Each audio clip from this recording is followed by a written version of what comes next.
As you know my story, I met someone when I was 25 years old. His name was Earl Schoaf,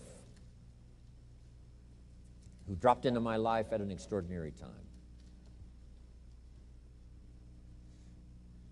So key phrase, timing has a lot to do with it, and who knows, part of the mystery of time, the timing. Part of the timing one I just had that experience that I've shared in other seminars when the Girl Scout knocked on my door. And I walked to the door, and she gives me the big pitch on the Girl Scout cookies, best organization in the world for girls.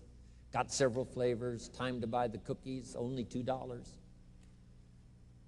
And with a big smile, she very politely asked me to buy. No problem, I wanted to buy. Big problem, I didn't have $2 in my pocket. And I didn't want to tell her that. So I did what I thought was next best. I lied to her. And I said, hey, look, I've already bought plenty of Girl Scout cookies. We've still got plenty in the house we haven't eaten yet. She said, oh, that's wonderful. Thank you very much. And she leaves. When she leaves, I say to myself, I don't want to live like this anymore. I mean, how low can you get lying to a Girl Scout? I mean, that's low down. I told myself that day, this will never happen to me again. One of those experiences. It's called like life-changing. I said, I'm going to search till I find better opportunities so my pocket won't be empty and the bank account won't be empty, and I won't be so far behind on my promises to my family. And it was shortly after that I meet Earl Schoaf, who taught me how to be wealthy, who taught me how to change my life. So who knows what the connection is, right? Someone says when the student is ready, the teacher will appear. You know, I don't know all the mystery of that. But anyway, it seems like some of those things uniquely happen. But it was Mr. Schoaf over a 5-year period before he died at age 49 who taught me some extraordinarily simple things. He only went to the 9th grade in school, never finished high school, never went to college, never went to university. So he put his ideas and his experiences in very simple language, which I think for me, you know, a kid from the farms of Idaho, that simplicity was so important. Because if it would have been technical, I'd have missed it. If it would have been mystic, I would have, backed away. But it was just basic, blunt, ABC, familiar stuff that I hadn't thought of before. And he did start to remind me, and those ideas changed my life. Mr. Schoaf was the one when I said, this is all they pay. He said, you've been working 6 years, Mr. Rohn, how come you're not doing better? And I said, this is all the company pays. He says, well, that's not true. I said, no, this is my paycheck. This is all the company pays. He said, no, this is all the company pays you. I thought, that's a new way to look at it, right? He said, doesn't the company pay 2, 3, 4, 5 times this amount to other people? I said, well, yes. He said, well, then this is not all the company pays. It's all they pay you. And if you qualified, wouldn't your income grow 2, 3, 4, 5 times? I said, I suppose. So he said, we don't have to work on the company. We have to work on you. See, that was the beginning of what he called the phrase personal development. I told him things cost too much. He said, no, you can't afford them. I thought, well, that's a new concept. I hadn't thought about that.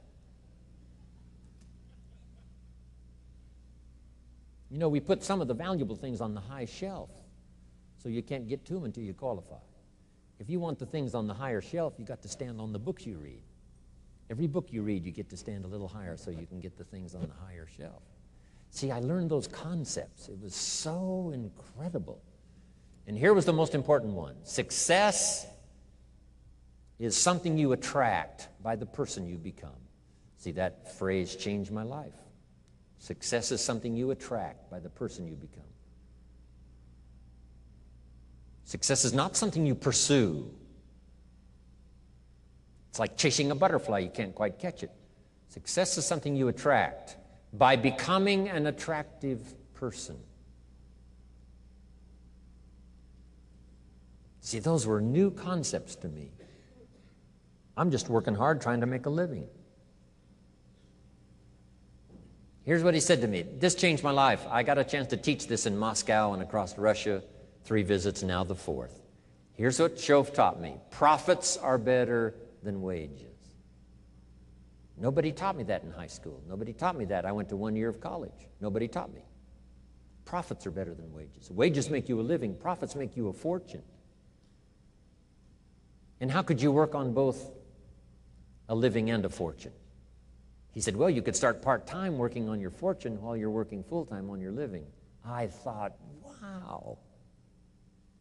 Now, he said, it's fun to get up in the morning. Not just getting up, go to work to pay the rent, but to get up to go to work to make a fortune. First, to make a living for my family. Second, to make a fortune. And he taught me how to make both a living and a fortune. Guess what I did? I learned how to make both a living and a fortune. And I found out anybody could do it once they get the information. And at age 25, I started receiving this extraordinary information. Here's what he said: your income is directly related to your philosophy, not to the economy. I thought, no one ever told me that.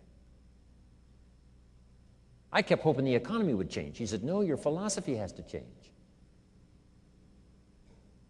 I assured him that I had my fingers crossed. He said, that won't help.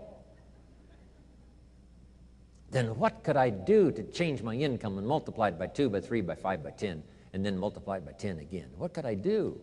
And he started giving me the disciplines and the process of learning the skills to change my life. This was an extraordinary man. Those were extraordinary times for me, life-changing in every manner that you can imagine, but very simple ABC concepts.